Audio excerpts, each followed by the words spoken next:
శ్రీమాత్రే నమః. ఒకసారి విక్రమార్క మహారాజు, మనందరికీ తెలుసు భట్టి విక్రమార్కులు. అయితే విక్రమార్క మహారాజుకి ఒక సందేహం వచ్చింది. ఏంటి?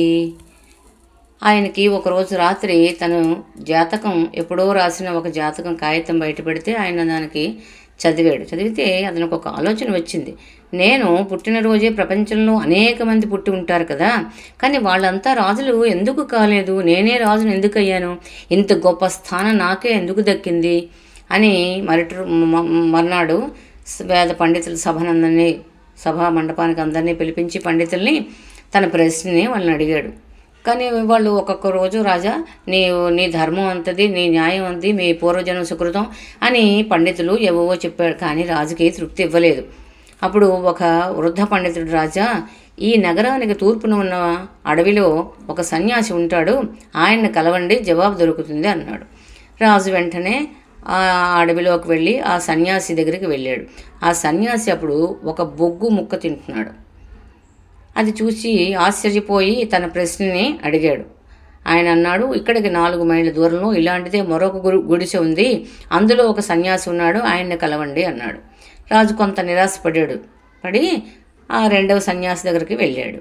రాజు ఆయన్ని చూసినప్పుడు ఆ సన్యాసి మట్టి తింటున్నాడు. రాజు ఇంకా కాస్త కొంచెం ఇబ్బంది పడ్డాడు, కానీ తన ప్రశ్న అయితే అడిగాడు.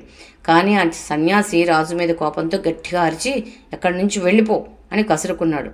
రాజుకు కోపం వచ్చింది. సన్యాసి కదా, సరేలే ఆయన ఎందుకు అనడం, ఆయన ఏం బాధలో ఉన్నాడని ఏమీ అనలేదు. కానీ వెళ్తూ ఉంటే మళ్ళీ సన్యాసి రాజుతో ఇలా అంటాడు, ఇదే దారిలో వెళితే ఒక గ్రామం వస్తుంది, అక్కడ ఒక బాలుడు చచ్చిపోవడానికి సిద్ధంగా ఉంటాడు, వెంటనే అతన్ని కలవండి అన్నాడు. రాజుకి ఇదంతా గందరగోళంగా ఉన్నది. అయితే అక్కడికి వెళ్తాడు. చనిపోవడానికి సిద్ధంగా ఉన్న అబ్బాయిని కలిసి తన ప్రశ్న అడిగాడు. అప్పుడు అబ్బాయి అన్నాడు, గత జన్మలో 4 వ్యక్తులు ఒక రాత్రి అడవిలో దారి తప్పి ఉంటారు. ఆకలిస్తే వాళ్ళ దగ్గరున్న రొట్టెలు తిందామని చెట్టు కింద ఆగారు. తినబోతుంటే అక్కడికి బాగా ఆకలేసి నీరసంగా ఉన్న ముసలి వ్యక్తి వచ్చి తనకు కొంచెం ఆహారం ఇమ్మని అడిగితే ఆ 4 మొదటివాడు కోపంతో, నీకు నేను ఈ రొట్టె ఇచ్చేస్తే నేను బొగ్గు తినాలా ఏంటి అని కసురుకున్నాడు. ఇక రెండవ వ్యక్తిని అడిగితే, నీకు ఉన్న రొట్టె కాస్త ఇచ్చితే నేను మట్టి తినాలా అని రెండవవాడు వెటకారంగా అన్నాడు. ఇక మూడవవాడు, ఈ రొట్టె తినకపోతే రాత్రికి చస్తావా ఏంటి అని కొంచెం నీచంగా హేళనగా మాట్లాడాడు. కానీ 4వ వ్యక్తి మాత్రం, తాత నీవు చాలా నీరసంగా ఉన్నావు, ఈ రొట్టె తిను అని తాను తినబోతున్న రొట్టెను కూడా ఆ తాతకి ఇచ్చేశాడు. రాజా ఆ 4వ వ్యక్తి నువ్వే అని చెప్పాడు. రాజు దిగ్భ్రాంతికి లోనయ్యాడు. ఆ మిగతా 3 మేము 3 ఇవ్వలేదు, ఏవైతే అన్నామో అదే మాకు ప్రాప్తించింది. మొదటివాడు నేనే బొగ్గు తినాలా నీకు ఇచ్చిస్తా అన్నాడు, రెండోవాడు నేను మట్టి తినాలా అన్నాడు, మూడోవాడు నేను చస్తానా అన్నాడు. 3కి ఇదే ప్రాప్తించింది. ఇంకా నువ్వు రాజువి, నీ తలక ధర్మము, నీ తలక త్యాగగుణానికి నువ్వు రాజు అయ్యేవు అంటే, రాజా నీ పుణ్యం వల్ల రాజుగా జన్మించేవు, అనవసరమైన మీమాంసలతో కాలం వృధా చేయక ప్రజలను కన్నబిడ్డల వల్లే పాలించు అని చెప్పి కళ్ళు మూశాడు ఆ బాలుడు.